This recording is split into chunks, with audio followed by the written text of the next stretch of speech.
I've been led astray, taught to drive the devil from us, we've invited him to stay.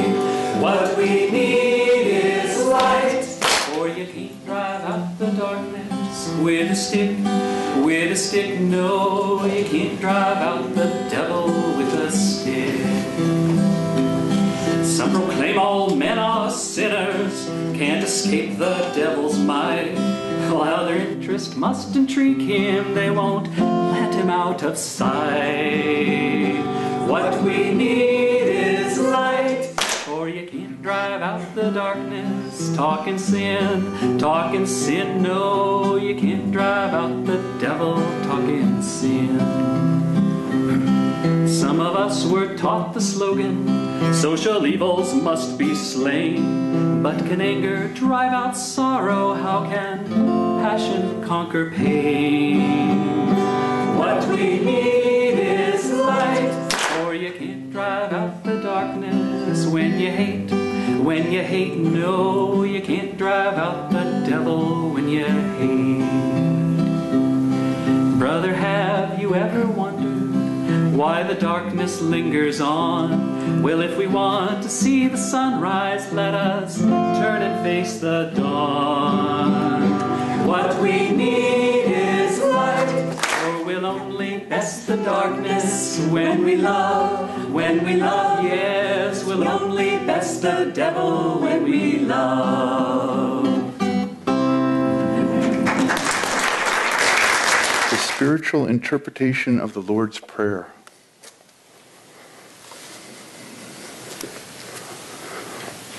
O Heavenly Father, Mother, Friend, beloved God, may the halo of thy presence spread over all minds. May the religion of matter worship be converted into loving, direct worship of thee. Since without thy power to love, we cannot truly love anything, may we love thee first and above everything else. May the heavenly kingdom of bliss, where thou dwellest, manifest itself with all its divine qualities on earth, and may all lands be freed from limitations, imperfections, and miseries. Let thy kingdom within us manifest itself without. Father, leave us not in the pit of temptations into which we fell by the misuse of thy gift of reason. When we become freer and stronger, should it be thy wish to test us, to see whether we love thee more than any temptation, then, Father, make thyself more tempting than temptation. O Father, if it be thy wish to test us, help us keep our willpower strong enough to meet all thy tests. Give us our daily bread, food, health, and prosperity for the body, efficiency for the mind, and above all, thy wisdom and love for our souls. Teach us to deliver ourselves with thy help from the meshes of ignorance which we have woven through our own carelessness. So our topic is, by thinking, can we arrive at understanding? And you kind of feel after reading that we've already answered it, so let's just meditate. I wanted to tell you about time travel. When we did this chant, Ever New Joy, myself and quite a number of us, I'm sure, in this room, went back about 30 years. I don't know how many of us were here, but when Swami Kriyananda wrote this chant, he added, the chant existed, but Swami added the harmony. And one day, Swami Kriyananda we would have weekly satsangs, and Swami Kriyananda had weekly satsang with us. So we had weekly satsang in this room about 30 years ago, probably about 1982 or something. And so we chanted, and Swami had the harmony singers in there, and we chanted this chant. And I've mentioned it to a couple of people this week because I knew we were going to chant it. But I can go back right now to that place and that time. And it was awesome because this chant happened. And Swami had written this chant. And we did two chants. We did Ever New Joy and Lord I Am Thine with the harmony. And you can time travel back to that time, but that's not a rational thing. By thinking, can we arrive at understanding? How can we travel back in time? This is what Jesus was a little upset with the Pharisees about. That, let's go back further. Let's go back 2,000 years. Let's have a little satsang with Jesus Christ. Jesus Christ is sitting in a room. The Pharisees are going to come. We're going to discuss the scriptures. And these are doctors of theology. These people study the scripture all the time. So they sit down with Jesus Christ. And they want to talk to him. What do they want to talk about? I want to talk about St. Peter's table manners. You're talking to Jesus Christ. He's an avatar. He's sitting there with you. Isn't there a feeling of his consciousness permeating you? Isn't it like joy, joy, joy, ever new joy? Do you really want to talk about Peter's table manners? I don't think so. And that's why Jesus was a little ticked off at the Pharisees. Because you guys don't get it. You don't get that by thinking with the finite, rational mind, you're not going to comprehend the infinite. You're not going to comprehend ever new joy. You're not going to comprehend the vastness of the divine experience. You're going to be logical, and Swami refers to their hair-splitting definitions. We have in our society, we live in the capital of intellectualism. We live in a modern time where the universities and the theists and the atheists and the thinkers purport to have a clue or a vision of truth, but they obviously don't, because they don't bring the superconscious part of their mind and the heart's feeling into their thinking. I'm all for thinking. Thinking's great. Swami Kriyananda thought a lot, and he was a very, very smart man. But his thinking process was guided by the superconscious, by the heart's love, by that feeling of rightness. And when we abandon that and sit down with Jesus and ask him questions about his teachings and aren't in awe of the love of that being, can you imagine sitting with Christ? Sitting there, it's like sitting with Yogananda, sitting with Kriyananda. You're there, your heart is open, your feeling of the divine consciousness is overwhelming.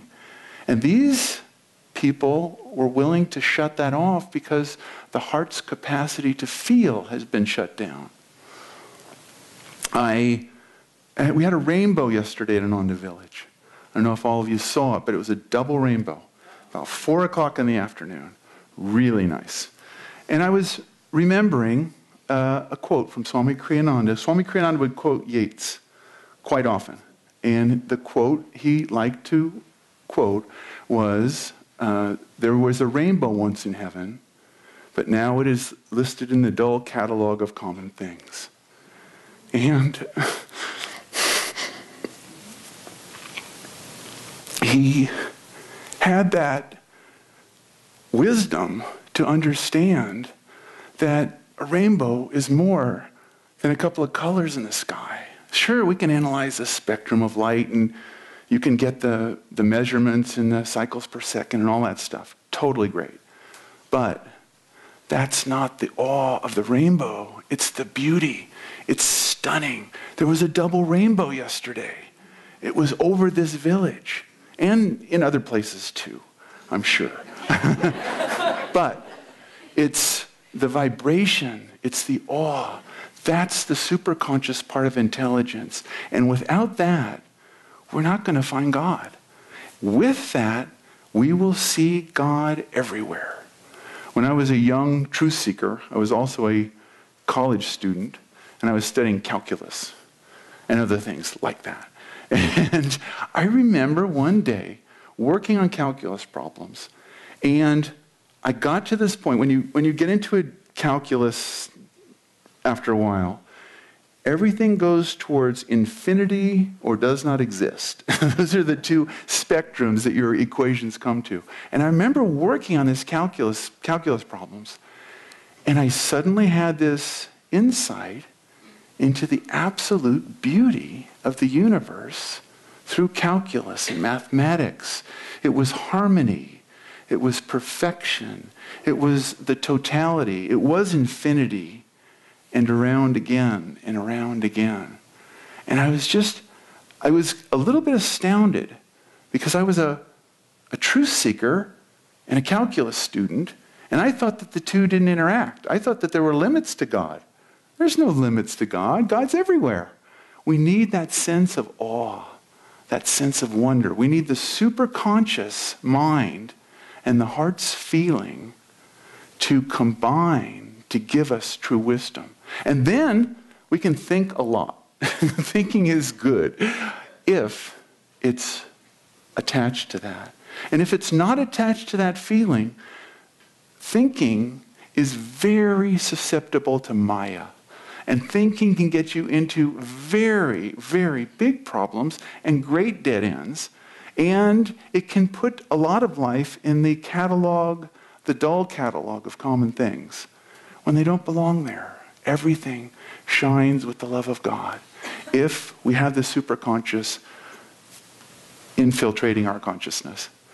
A couple of weeks ago, I read an article on the internet, and it was entitled, 7 Proofs That Jesus Never Existed. I thought, this is interesting. I must investigate this. And this gentleman had written an article, and he listed 7 reasons why Jesus wasn't enlightened or was only a Jiva Mukta or something like that. No, he didn't exist. He never existed.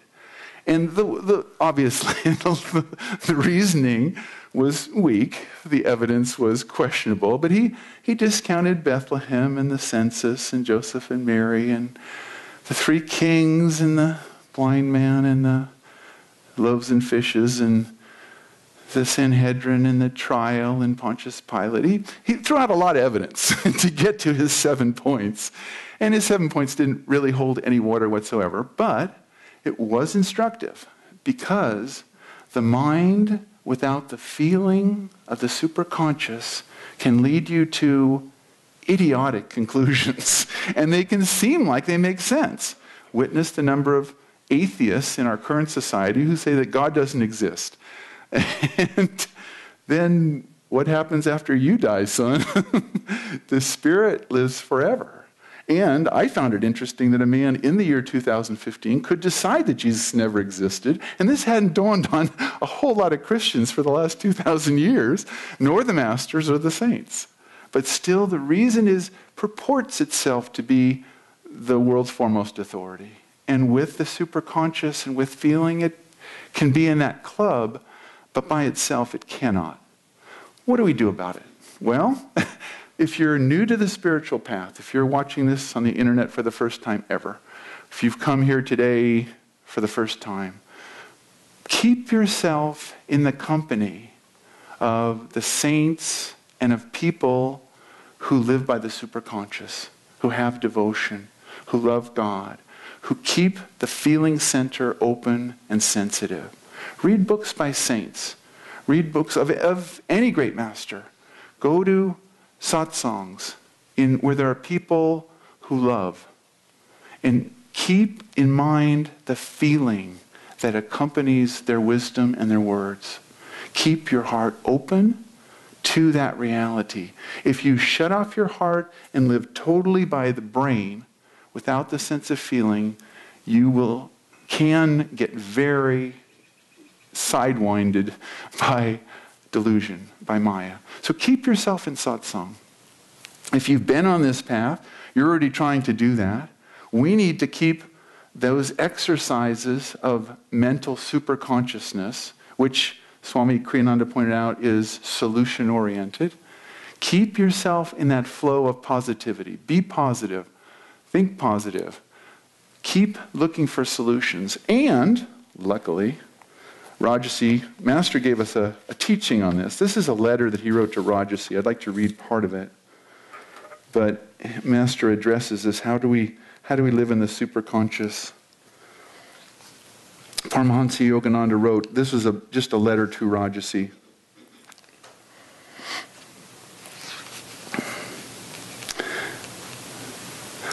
I see life force lifting and flapping the wings of sparrows, and in the flowing wind, and in the moving leaves, and in the white blue sky, and in the layers of brick walls, and in the bone and flesh cells of my body. The white sky, the cream-colored houses, the brown bodies, the green trees, the gray sparrows are different vibrations of the same life force. Oh, what a magic light with so many changing variations. When you look at anything, look at it steadily until your inner light comes out and drowns that object, and then you will see that object transformed into life force. This is a new way of converting solids, liquid lakes, and skies into the light of life force. Solids have dimensions and hardness. It is condensed life force that vibrates dimensions and hardness. The worldly man experiences the world as walking on solids, swimming in water, flying in the clouds. The yogi must feel himself moving in light, for the body is light and all is light. Forsake human habits. Utilize your self-realization to cultivate yogi habits and God habits. Yogis walk in light. Feel and see the body as light. The world is not the same as the world perceives it. The yogi must perceive the world as a bundle of sensations springing from the different variations of life force. So, dear one, perceive the world more as a motion picture on the screen of your consciousness in the sky. Okay, you got that? So no more matter consciousness. No more cycles per second in the rainbow. Live in light. See yourself as light. This is the superconscious thinking that is allowed under today's reading. This is the superconscious reality. And when we look at our world and we look at the scientists, what are they saying? That this is the real physics. This is the reality. That we are tied together. That we are a part of all that is. That our bodies come into focus as physical bodies and then dissipate. And that these unconscious mechanisms, even within our own body, when you cut yourself, the body sends little fluids that will stop the bleeding. And then it makes a little scab over that. The cells start to divide and cover over that. All this without our control. It heals itself, the scab falls off, and you're all better. When you eat food, a whole digestive process happens.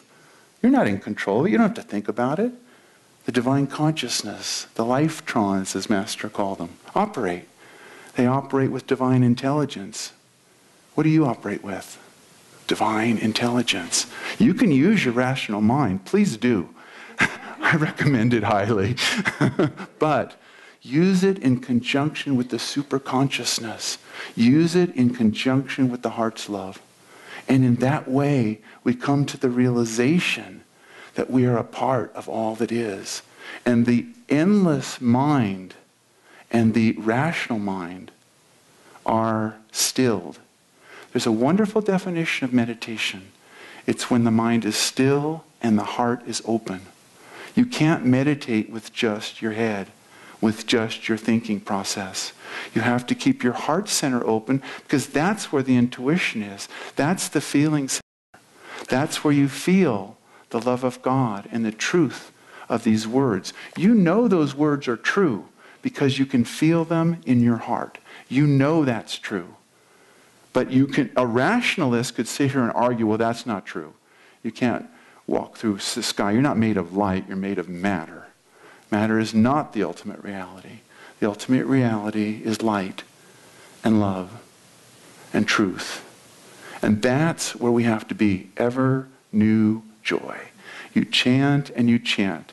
You chant the harmony. You chant that feeling. And you realize that it is the reality that's staring you in the face. This is the consciousness of the masters. As they walk through the world, they just see the reality. They see through the Maya.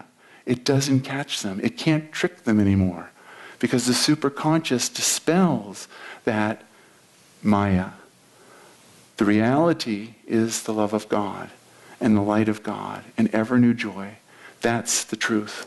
I'm going to read a little passage from Master to close. He had another thought. He again shared this with Rajasi, who was capable of digesting it. But we are too, really. So Paramahansa Yogananda wrote, "A mass of bougainvillea flowers has proved to be the altar of God and the sunshine. What colors the astral cosmic light has lent it, out to the various shades of flowers and leaves and sky. I am moving in the wind, saturated in the blue heavens. My joy is the color of the flowers. Every blade of grass I feel as the hairs of my body, and I feel the sparrow picking at one of my grassy green hairs. How wonderful to love everything, not in a passing way, but with deep concentration until love opens a portal into the love which is everything. While you love nature, love deeply, so deeply that you lose yourself in that love, and you will perceive the love which is in everything. You will feel nature, earth, and sky as your body and self. Love everything after samadhi, and you will know the love aspect of God. This approach is important. Love all with the love of God. That love alone is pure."